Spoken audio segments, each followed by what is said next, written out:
Hello everyone, and welcome back to part 2 of the Road to Dominion series, with the next movie we are taking a look at being The Lost World Jurassic Park, which has to be one of the most unintentionally hilarious movies that I have seen in a very long time. This movie was messy, kinda insane, and honestly, very, very funny. So, without further ado, let's get right into it. Now, similar to the last movie, this one starts off with a weird opening scene that doesn't really have a lot to do with the movie as a whole, but at least this one is a bit more comedic, I suppose. Like, literally, this involves a child being circled by dinosaurs and presumably murdered. More or less saying that the tone is going to be a lot different in this film, especially considering that the last film refused to kill any children at all. So this one, we're going to go with let them die, I suppose. And also, what in the world are the security guards doing here? Like, you guys are just sort of hanging out, watching the child fall into the forest, and you're just chilling on the beach. This is something I totally do not understand, but at least this opening scene sets the tone that this movie is going to be a silly adventure that takes itself way too seriously. And speaking of which, we are then introduced almost immediately to Ian Malcolm, played by Jeff Goldblum. And I gotta say, I'm probably gonna go on a mini rant here, so, well, let's get started with that. You see, Ian Malcolm in the last movie is a funny and not super important character. He's probably like the 7th or 8th main character. Like, if you look back on the original Jurassic Park, he really isn't that important at all. And he's more notable as a silly and funny, charismatic person or character, I suppose. I mean, he is played by Jeff Goldblum after all. But in this movie, they changed that to where he's super serious and stoic, and it just doesn't make sense. And I feel like this movie and the next movie probably should have swapped leads, because the next movie is very silly, which kind of plays into what Ian Malcolm should be, while this movie is very serious and kind of fits Alan Grant a little bit better. Honestly, I don't fully understand why they had to choose Ian Malcolm for this movie, because truly and honestly, it doesn't make sense, as we will see later on. However, before that, we are reintroduced to John Hammond in a scene where he basically begs Ian Malcolm to go onto Site B of Jurassic Park, also known as the site where they just keep a bunch of dinosaurs and hope they don't kill anyone. Yeah, that's a great idea, isn't it? But this lost world, as John Hammond puts it, is about to be discovered by InGen, and he obviously doesn't want that to happen. So he calls up one person he knows will never get on that island, and then he tells him, oh, also your girlfriend is on that island, so better go along, and he's forced to do it. John Hammond is kind of evil in all of these movies, but no one really notices it because he just looks like a sweet old man. And following that scene, we are introduced to Ian's daughter, who apparently exists now. Sure. And of course, right after that, we are introduced to all of the new characters to this movie, including Eddie Carr and Nick Van Owen, where they more or less are put on a random boat sent to the island, in which they have a giant trailer which somehow fits on this super tiny boat that also has Ian's daughter inside, who he somehow doesn't recognize. I'd call Ian an idiot for bringing along his daughter, but I mean, he didn't know about that. You know who really is the idiot in this scene? The ship captain, who for some reason decides to bring along his son. And of course, we get Eddie Carr in the scene just randomly talking about how much he loves his gun and how it's so dangerous. Too bad he's never going to get the chance to use it. Yeah, this movie doesn't make a lot of sense. And then they are sent to the island where their mission is just to find Sarah, which obviously is going to take some time, and You would assume that this would take at least 20 minutes, take some time within the movie. They're not going to bump into her right away, and we're going to see some random dinosaurs, probably show our true mission, I guess, of taking pictures. Yeah, Nick Van Owen knows exactly what he's doing.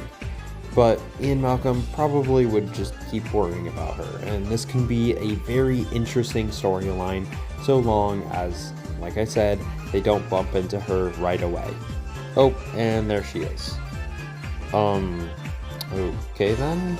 This movie then decides it needs to have a completely different plot focus, which just makes me question the purpose of having this plot focus in the first place. Speaking of which, the next plot focus is around the second InGen team that decides to just sort of show up, which, by the way, isn't explained why they are there until after the scene of them arriving, which has to be one of my biggest movie pet peeves. And they decide that they are now hunting the dinosaurs, and another problem that I have with this scene is now everyone is a dinosaur expert, which kind of makes the aspects of the last movie of not everyone really understanding dinosaurs less special, I suppose. All the characters were super surprised by seeing the dinosaurs. It was super astonishing, and then all these people are seeing dinosaurs for the first time and they don't really seem to care. I don't know, small details like this that definitely make the movie less enjoyable. And when our main characters see that the dinosaurs are being hunted, they are absolutely horrified and decide to release all the dinosaurs, murder people, and then run away with a baby T-Rex. Yeah, this movie is absolutely ridiculous. And the fact that anyone has the idea or the audacity to run away with a baby T-Rex has to be one of the silliest things about this movie, especially given that the T-Rex is not going to die. Nick Van Owen says this himself, that he just feels like he needs to heal it. Well, why? Because right after that, we can see exactly why that was a terrible idea, with two T-Rexes pretty much creating the opening scene of Uncharted 2. Then, immediately following the Tyrannosaurus temper tantrum, it seems that the movie has decided to not hate the other InGen people, and now our two groups are actually trying to coexist and get together through the forest. This literally happens just minutes, and I mean just minutes, after our group of main characters decides to release all of the dinosaurs to more or less kill many of the InGen agents. But now they don't care and they're best friends. I feel like I definitely missed this scene because this doesn't make any sense at all. And we just decide to have a random adventure into the forest. And I gotta say, this is the most dull and boring part of this entire movie. Because honestly, nothing happens. The movie just occasionally shows dinosaurs as a way to distract you from the fact that nothing is going on in the plot. But finally, we decide to have a random scene with a T-Rex invading onto their base camp.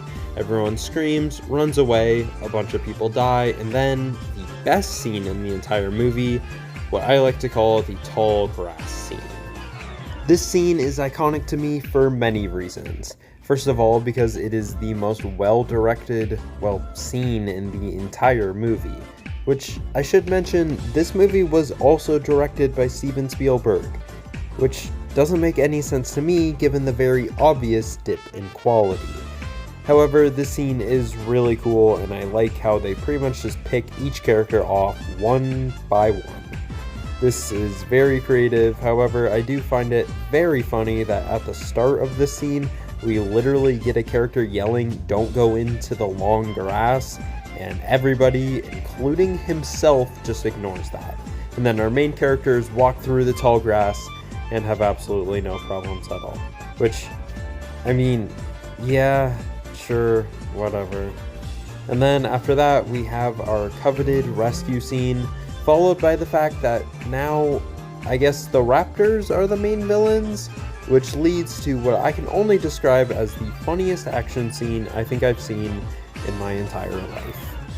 And I mean that literally. Look at this footage. So we have a dig battle between our two characters and two raptors, in which we are supposed to realistically think that our characters have a chance of, one, outdigging the raptors, and two, that it's a good idea to go out the back door through digging. This is just insanely ridiculous, and I don't even know why this was their first thought. Like, you guys know that the raptors can't fly, right? Right? And then, on the other hand, we have Ian Malcolm just chilling out in a car. I don't exactly know what his plan here is, but he's there, he's doing something. And I also love how Sarah more or less tries to sacrifice the child before it almost gets murdered by the velociraptor. And then they decide right away, yeah, let's climb now. This just is ridiculous, and I love how Ian Malcolm is just kind of chilling out in this scene, because he's got to know that he's the main character. He'll be fine. He's going to survive. And flies through the door and is followed by, oh look, another velociraptor.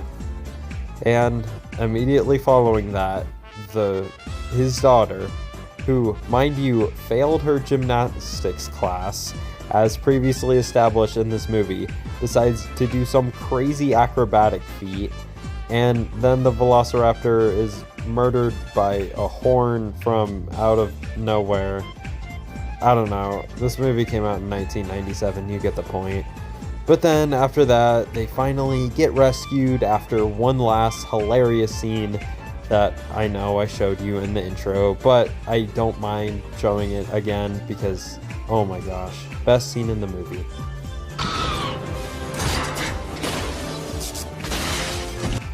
And yeah, our characters escape the island, and the movie triumphantly ends with, oh wait, now we're in San Diego.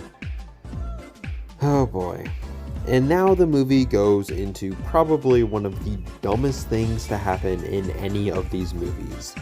They decide to make a new Jurassic Park in San Diego, California, which to me is hilarious because, one, why San Diego out of all of the cities, especially why not just go in Los Angeles? And why would you ever think putting dinosaurs, especially dinosaurs that just caused a disaster in the last movie, oh yeah, let's put them on land. Obviously the writers didn't think about this and just thought, oh, how cool would it be to have a T-Rex roaming around San Diego? Yeah, this movie's a complete disaster.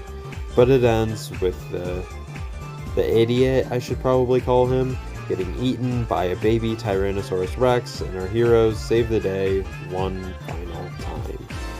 And credits roll, and I just realized, oh my gosh, the movie is finally over. And I gotta say, this movie is quite the adventure, from some relatively good scenes happening every once in a while to pretty bad, just overly convenient writing that makes this movie honestly one of the lower ones of the Jurassic Park films, for me at least. But honestly, I cannot say I didn't have a good time watching this movie. It is so hilariously bad that at times I didn't mind it at all. So, with that in mind, I am going to rate The Lost World Jurassic Park middle of the road 5 out of 10.